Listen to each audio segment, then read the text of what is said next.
All right, Falcons fans, it is your time. This is second episode of the 2 a.m. in Sweden series that we're going to do. I'm, of course, your host, Hayes. Again, for more of on the surface level analysis that we're going to do, watch the Wednesday or Thursday show when it's me and Steven going division by division. We'll discuss all that this Wednesday. Well, from time of this recording, some people might see it tomorrow, but it'll be Wednesday, April 29th, when we'll end up discussing a lot more of what we're going to do going forward. Falcons, my ATL fans right here now. We're going to go through everything that happened with the NFL draft for you all. I want to know all thoughts and comments after this. Again, like, comment, reshare, wherever it is. Just give me your feedback. I want to have conversation and dialogue with you all. Going into the draft, of course, everyone knows they end up signing Tua Tagovailoa. That was a big thing. They have Brian Robinson as well as the secondary running back. Remember, everyone out there, when you do fantasy football, it is going to pop up sometimes as B. Robinson. Please click on the name before you end up doing your draft so you don't end up clicking on Brian Robinson instead of Bijan Robinson and you're the laughing stock of your league. Choosing Brian Robinson in the first round of your draft. Looking at the tight end position, we did start to see Kyle Pitts come alive some and have a little bit of a better season. Quarterback, you do have Michael Penix. We don't know what's going to happen with him. You do have Trevor Siemian as well, and then you have Tua Tagovailoa over there. Your starter is Drake London. They do not have Darnell Mooney right now, so they are looking for that wide receiver too over there.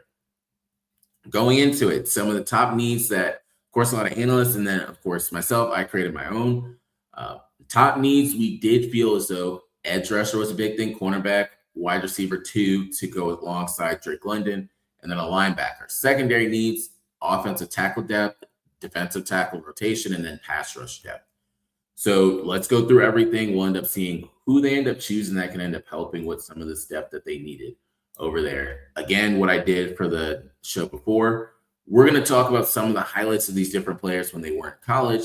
If there's anything of note that a lot of people should think about too when it comes to different things with the player, how they did in college, how they impacted their team as well. And yeah, we'll go from there. So their first pick, they didn't have a first-round pick. They had a second-round pick, and they chose Avieon Terrell out of Clemson University, ACC team, 10-3. They win, 5'11", 188 pounds. His 2025 production, he had 54 tackles, 3 interceptions, and 14 pass blocks. He was all ACC, which is a big thing as well. He will, now something that a lot of people probably did not know if you didn't watch the draft, he will be alongside his brother. AJ Terrell is their right cornerback right now. So now you have Avieon Terrell and then AJ Terrell. Sometimes they're going to put them on the field together. Left side, right side, let's see if y'all can rock out. And then just going with the rest of it, they have Jesse Bates. That was a great safety that they have over there too. They're starting to continue to build that defense up in various different ways. Of course, everyone knows about James Pierce. So just amongst a couple of the other people, Xavier Watts that they have. Clark Phillips is another one. But just to go along that secondary that they do have over there, you have Avieon Terrell, solid pickup in the second round. Great job of them doing that. In the third round, they went wide receiver, so they're attacking their needs. And they chose Zachariah Branch out of University of Georgia, SEC boy over there. 5'10", 182 pounds, so he's more of your speedster, 74 receptions, 1,000 receiving yards, and 9 touchdowns. And he was all SEC. So that's someone that can end up helping, if not be that secondary option, because you're going to be competing with names like Dotson, Zacchaeus, Dylan Drummond, and then Devin Tompkins, amongst others. He has a chance. I'm going to be honest, not trying to put any of the players down that I just named, but Zachariah Branch does have a chance. Third round pick, he's going to come in there, have that dog in him. No pun intended. He's staying local when it comes to schools because he was a Georgia boy and now he's going to play at the Mercedes-Benz Dome now. So I could foresee that one being something. Fourth round, they came back and went SEC again. Kendall Daniels, University of Oklahoma, 6'4", 225. He had 86 tackles, 4 sacks, and he was the captain.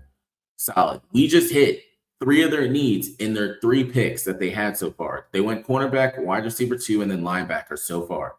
And then they had 2 6-round picks. They had 2 6-round picks. They did not have a 5th-round pick. So 6th-round pick. the first one, they went Ontario Thompson, defensive tackle, University of Washington. So Big Ten guy over there, 6'3", 304 pounds. That's a big boy for anyone. They're plugging up that defensive tackle rotation right there with that pick. 37 tackles, 3 sacks. He was an honorable mention. So looking at some of the depth that they have, like that nose tackle position, they had Mason Smith and LaCale London. So then, of course, you're going to plug in Ontario Thompson into some of that. So he'll be alongside Brandon Dorlus, Chris Williams, Zach Harrison, and my boy Deshaun Hand. Deshaun Hand's a Virginia boy. That's why I end up saying that. Went to a school that we ended up playing. But so Ontario Thompson, you have over there. Next one, on the second pick that they had in the 6th round, they went Harold Perkins. So Harold Perkins Jr. out of LSU University. So SEC, 6'1", 220 linebacker. He had 71 tackles, 11 tackles for loss, 6 sacks, and he's a former All-American. So I think he might be a steal for them. A lot of people might not be familiar with Harold Perkins, but I think that he can make the team and be a steal over there. We'll see what ends up happening and coming about for him. But as a former All-American, I think that's something a lot of people need to pay attention to. And their final pick was Ethan Onienwa, offensive tackle out of Ohio State University. So he's 6'6", 320, only allowed 2 sacks and 22 pancakes. All these stats are the 2025 stats as well. So and he was an honorable mention. So I think Onienwa can be someone as well. He's going to make the team. That's a big boy. So he's going to end up fitting in relatively well. Of course, they have a lot of other guys. If you look at it, they have Jake Matthews and then they have Jawan Taylor. Help allow Onienwa to end up learning from them. That's something else I view with this. So looking into the needs that we discussed in the beginning, cornerback, they took care of that in the 2nd round. Wide receiver 2 in speed, they took care of that with Zachariah Branch. Linebacker, they strongly addressed. They went there twice with Daniels and Perkins Jr. Defensive tackle depth, they end up hitting that with Ontario Thompson. Edge rusher, that's the one that they do need to focus on. They don't need to hit everything in the draft because there are some players that are going to get cut, going to get waived, going to be traded in the offseason. So this was the first step. You wanted to hit it with the youth. You did that. You still need to focus on edge. So we'll see what they end up doing to end up covering up the edge in their defense they have.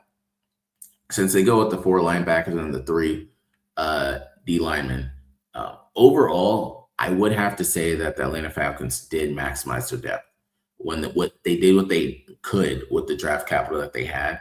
I do think it's going to work out for them. Can they end up winning the NFC South? I don't know, but every single year it's a toss-up. Like it's not the Saints. The Bucks are up there, the Panthers, questionable, and then you have the Falcons. So the Falcons do have a chance. You just need to have a quarterback. Just find a quarterback. You have pieces. You have Pitts, you have London, you have Deshaun Robinson. Find a way to get them the ball. If Tua can be healthy, or if Michael Penix, when he's in the game, if he can be healthy, if one of the two can do it, they're going to be fine on offense. You just got to have someone that can sling the thing. But they did a lot for them. So Falcons fans, I do have to give them, I honestly have to say a B+. Like solid. Without having a first-round pick, you only had 6 picks in this draft, and you addressed all your needs. A B+ is really what I would have to say overall. If we're ignoring the fact that, all right, no first-round pick, and see what you have here, it's B+, A- really is what I would end up giving you guys. So we'll see how this goes going forward. I'm excited to see what happens with the Falcons. Again, just running through the picks that they had. They had Avieon Terrell. They had Zachariah Branch, Kendall Daniels, and Ontario Thompson, Harold Perkins, and Ethan Onienwa. So congrats to everyone. Number one that got drafted. Good for everyone down there in the South, Atlanta Falcons. Give me comments. Let me know your thoughts on this. But yeah, this is what I thought. They didn't do bad in their draft. They went with what they knew. SEC teams, they had 3 SEC picks. They had 2 Big Ten picks in with the ACC. So you could tell what general management is focused on over there. The teams that they watch, they have a team in their backyard that they can see all the time. And they went right there in the 3rd round. So appreciate you guys. Thank you, Falcons fans. I'll catch you on the next one. We out.